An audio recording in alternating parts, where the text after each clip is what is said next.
पहाड़ की चोटी पर रावण अपने विमान से उतरकर वाटरफॉल वाले महल में जाता था। तो मैं इस पत्थर तक पहुंच चुका हूं।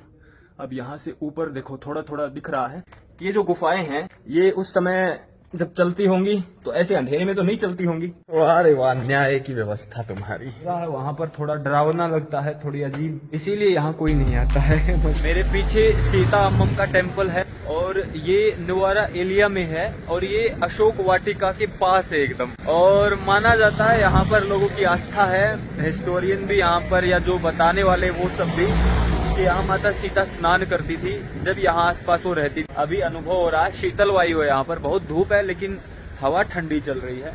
बहुत सुंदर जगह है, दिख रही है। मैं अंदर जाके देखता हूँ। तो मैं अंदर अभी प्रवेश कर रहा हूँ। मंदिर में एंट्री करते ही यहाँ एक पेड़ के पास लोग पूजा करते हैं। मंदिर के पीछे एक छोटी सी सुंदर सी नदी बहती है। यहीं पर अशोक वाटिका हुआ करती थी जहाँ हनुमान जी माता सीता से मिले थे। और कहा जाता है यहाँ हनुमान जी आए थे और उनके पैर, उनके निशान खोद करके बनाए गए हैं। और इसी नदी के किनारे माता सीता स्नान किया करती थी और वहां पर वो स्थान है जहां हनुमान जी श्रीलंका में सबसे पहले पधारे थे, अशोक वाटिका में माता सीता से मिलने के लिए। और उस स्थान को, वहां जो पत्थर है उसको पैर की आकृति में खोदा गया है। श्रीलंका के लोग इस स्थान को बहुत पवित्र मानते हैं।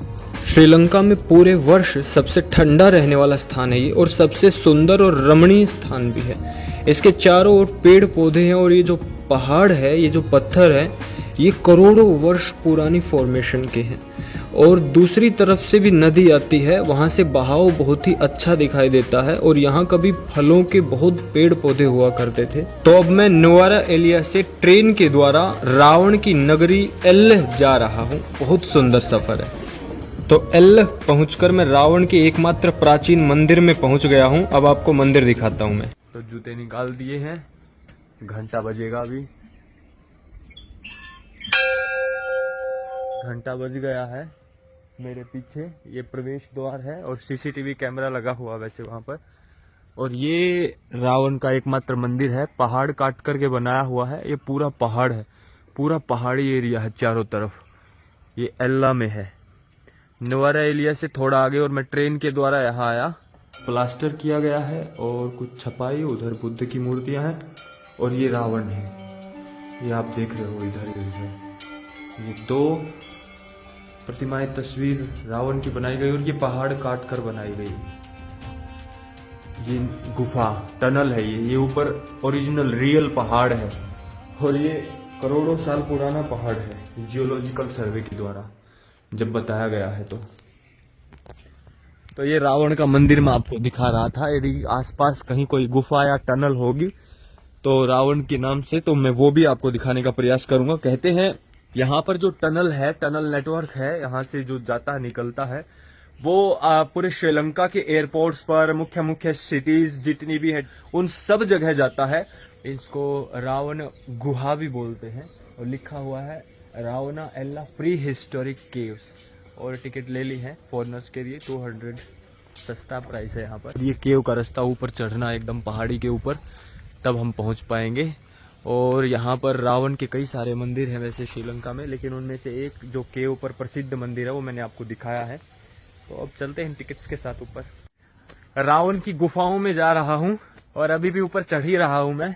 और ऊपर से मुझे कुछ दिखाई दे रहा है कि अब यहाँ से कुछ लोहे की ग्रिल शुरू हो रही है, कि यहाँ से थोड़े उबड़ खाबड़ से रास्ते हैं, लेकिन हम आराम से चल सकते हैं इन पर। एकदम पहाड़ की चोटी पर है। अब मुझे थोड़ा जल्दी चढ़ना पड़ रहा है क्योंकि मुझे और भी कई जगह जाना है। गुफा दिखाई भी दे रही है, यहाँ से जूम करूँगा तो शायद दिखे। चलते हैं।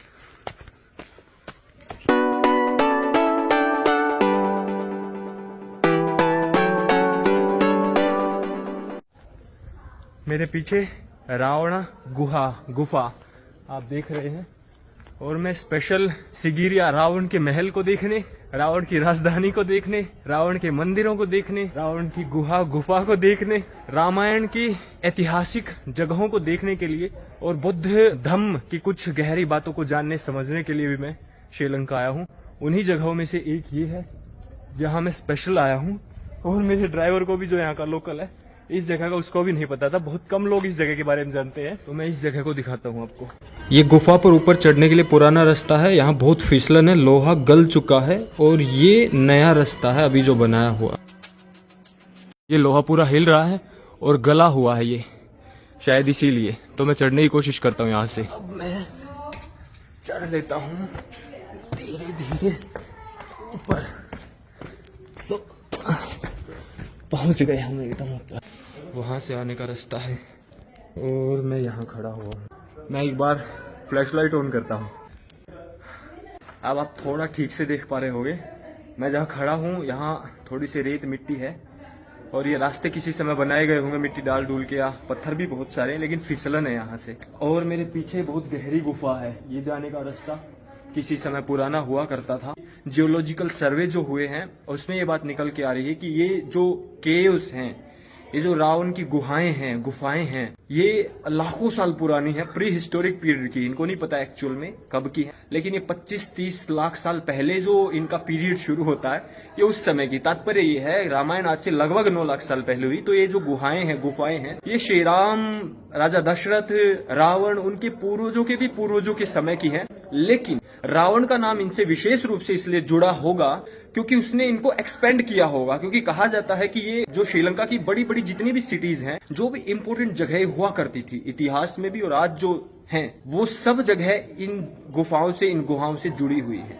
तो रावण इनका प्रयोग करता था। तो कुछ गुफाएं ऐसी हैं जो सामान्य लोगों के लिए प्रयोग में लाई जाती थी, और कुछ गुफाएं ऐसी हैं जो सीक्रेट पैसेज के रूप में वर्क करती थी रावण के लिए, उसके बाद उसके पहले वाले राजा महाराजाओं के लिए, सेनाओं के लिए। तो इस प्रकार से ये है। और ये जो पहाड़ और पत्थर है, मैं इनको फील कर सकता हूँ, हाथ लगा के थोड़ा उधर जाके मैं फील कर सकता हूँ। ये सामान्य पत्थर नहीं। जियोलॉजिकल सर्वे वालों ने रामायण से संबंधित और श्रीलंका के अन्य अनेक पहाड़ों का भी जो डाटा निकाला, रिसर्च की है, उससे यही पता लगा है कि ये लगभग 200 करोड़ साल पुराने यहाँ के पहाड़ है। उनमें से एक सिगिरिया फोर्ट, जिसको आज लॉयन रॉक, जो रावण का महल हुआ करता था, उनके पूर्वजों का, उनके बाद वाले जितने राजा महाराजा, कुछ बौद्ध राजाओं ने भी वहां से राज किया वर्तमान समय में। तो इतना पुराना वो पहाड़ है और वहां पर महल बनते आ रहे होंगे। इसी प्रकार से मनुष्यों का इतिहास है। तो इतिहास ऐसी चीज है जिसको आजकल के हिस्टोरियन जितना उनको पता लगता देखते हैं, 500-1000 साल के बीच जो हुआ वहां तक ही सीमित हो गया आज इतिहास। जो दिखाई नहीं देता उसको नहीं मानते हैं। तो ये साइंटिस्ट आज के और हिस्टोरियन ये पता नहीं किस प्रकार की मूर्खता में आगे बढ़ रहे हैं कि जितना ये मानेंगे वही सच, जो इनको नहीं पता है, जो इनको नहीं दिखाई देता है, इनके पास कोई प्रमाण तथ्य नहीं है, नहीं इन्होंने खोजे हैं, नहीं कहीं खुदाई हुई है, वो मानते ही नहीं है। तो तात्पर्य यह है कि इतिहास और विज्ञान को लोगों को लड़ाने के लिए ही प्रयोग में लाया जाता है। उतना ही बताते हैं, उतना ही सिखाते हैं, समझाते हैं, दिखाते हैं, पढ़ाते हैं, जितना पढ़ने, समझने, सीखने आदि से लोग आपस में लड़े, व्यापार, बिजनेस और मनी मेकिंग चीज आगे बढ़ती रहे। यही दुनिया का उसूल है। सामान्य लोग इसको नहीं समझते हैं, बुद्धिमान सब समझ चुके हैं। और मैं इसमें यहाँ से ऊपर जाने का थोड़ा रास्ता खराब है, लेकिन ऊपर मैं जा नहीं सकता हूँ। ये बहुत ऊपर तक जाती है ये गुफा, बहुत ऊपर तक लाइट वगैरह है नहीं ऊपर। थोड़ा सा और ऊपर जाने की कोशिश करता हूँ। उस पत्थर के बाद फिर कोई रास्ता मुझे दिखाई नहीं दे रहा है। तो मैं इस पत्थर तक पहुंच चुका हूँ। अब यहाँ से ऊपर देखो थोड़ा थोड़ा दिख रहा है, उधर जाके थोड़ा थोड़ा दिख रहा है। तो मैं थोड़ा सा और आपको दिखाने की कोशिश करता हूँ। मुझे नहीं पता वहां पर कुछ दिखेगा या नहीं। थोड़ा थोड़ा दिख रहा आपको रास्ता। तो बहुत बड़ी बड़ी गुफाएं हैं और ये पहाड़ों के नीचे नीचे जाती हैं। तो अब एक बात और इससे समझ में आती है जो मैं आपको समझाना चाहूंगा कि ये जो गुफाएं हैं, ये उस समय जब चलती होंगी तो ऐसे अंधेरे में तो नहीं चलती होंगी। ये तो कॉमन सेंस है। हाँ, मैंने ऊपर पकड़ लिया क्योंकि मुझे आंखों में रोशनी लग रही है लाइट फोन की। तो ये जो गुफाएं हैं ये इतने अंधेरे में तो नहीं चलती होंगी। कहते लाइट का आविष्कार हो गया, 200 साल पहले ये आविष्कार हो गया, 300 साल पहले ये हो गया, किसी ने बल्ब का आविष्कार कर दिया। ये गुफाएं ऐसे ही बन गई क्या बिना रोशनी के, और इनको ऐसे ही प्रयोग में ले लिया जाता था। अब ये मूर्खता कहां से आ रही है मुझे नहीं पता है, लेकिन ये प्री हिस्टोरिक गुफाएं हैं, मैन मेड गुफाएं हैं, लाखों 25-30 लाख साल पहले की बताई जाती हैं। तो उस समय तो लाइट रही होगी। अब इन सारी बातों को जानने के लिए आपको मेरी पुस्तक सर्वश्रेष्ठ कौन पढ़नी होगी कि साइंस टेक्नोलॉजी कब से ये दोबारा शुरू, इससे पहले क्या थी, उससे पहले क्या थी, रामायण से पहले क्या थी, मनुस्मृति से पहले क्या थी, और फिर रामायण के बाद क्या हुई, महाभारत में कितनी थी, महाभारत के बाद क्या हुई, साइंस टेक्नोलॉजी कैसे कैसे बदलती गई, क्या आज जितनी साइंस है ऐसी पहले भी थी, और थी तो कितनी उच्च कोटि तक थी और किस प्रकार की थी। ये सब चीजें, जितने भी सिद्धांत आपको जानने हैं तो आपको मेरी पुस्तक सर्वश्रेष्ठ कौन पढ़नी पड़ेगी। आपको सब क्लियरिटी हो जाएगी, हर एक विषय की क्लियरिटी हो जाएगी उस पुस्तक को पढ़ने पर। ये मैं आपको गारंटी देता हूं। उधर से भी जाने के रास्ते हैं और मुख्य गुफा उधर से जाती है। अंदर ही अंदर इस गुफा को बंद भी किया गया है, पत्थर तोड़ तोड़ के फेंके गए या निकाले गए हैं। तो किसी और राजा महाराजा ने भी इसका प्रयोग करने का प्रयास किया होगा, किसी देश काल परिस्थिति में, किसी समय पर।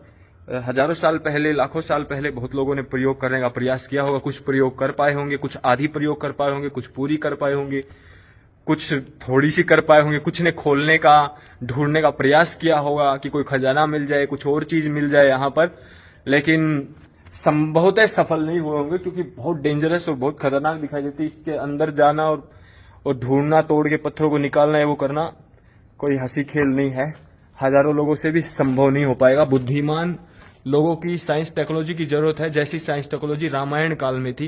ये केवल मनुष्यों के बल पर, शारीरिक बल पर ऐसी गुफाओं को तोड़कर बनाना या बनी बनाई को भी खोलना और सब रास्ते ढूंढ करके व्यवस्थित सुचारू रूप से चलाना, ये बिना ज्ञान विज्ञान के संभव नहीं है।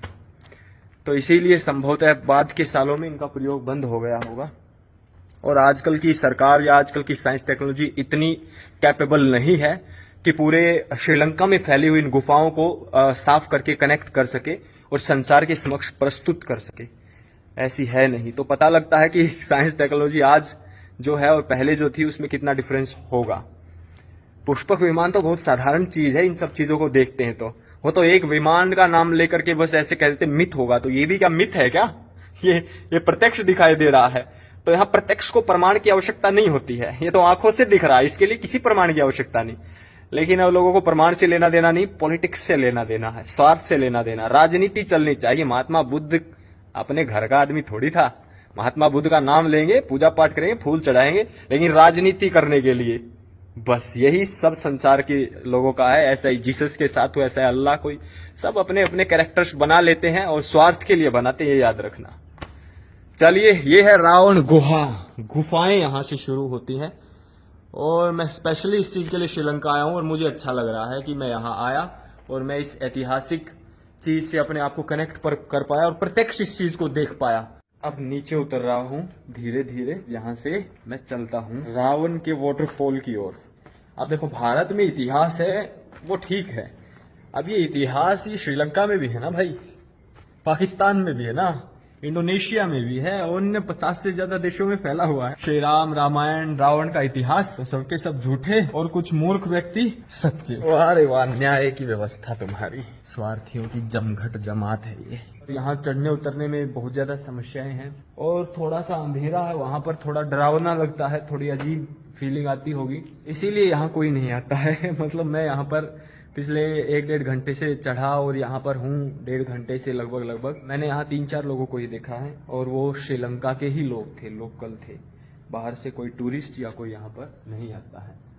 रावण वाटरफॉल के पास यूएस से आए थैंक्स भारत यूट्यूब चैनल के विचारों वाले एक व्यक्ति मुझे मिले। 1100 फीट की हाइट से गिर रही इस वाटरफॉल का नाम है रावण वाटरफॉल। इस वाटरफॉल के ऊपर गुफाओं में रावण का महल हुआ करता था, जिसको खोजने के चक्कर में कई राजाओं का जीवन बीत गया। वैसे वाटरफॉल का तालाब गहरा था, लेकिन माता सीता ने यहाँ स्नान किया था, ये सोचकर मैंने भी शीतल जल का खूब आनंद लिया। श्रीलंका में फैले इन सारे रामायण से संबंधित ऐतिहासिक स्थानों को जरूर शेयर करें। राहुल आर्य यूट्यूब चैनल को जरूर सब्सक्राइब करें और नोटिफिकेशन बेल जरूर ऑन कर ले, ताकि मेरी सारी वीडियोस की नोटिफिकेशन आपको मिलती रहे। ओम जय श्री राम, नमस्ते।